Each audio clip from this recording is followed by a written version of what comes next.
ஏழ் பிறப்பும் இணைந்திருக்கும் சொந்தம் இந்த சொந்தமம்மா. வாழ்விருக்கும் நாள் வரைக்கும் தஞ்சமுந்தன் நெஞ்சமம்மா.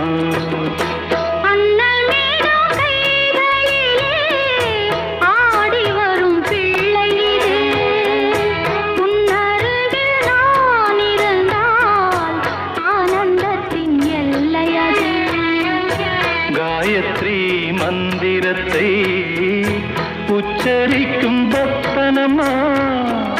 கேட்கும் வரம் கிடைக்கும் வரை கண்ணுறக்கம் மறந்தது.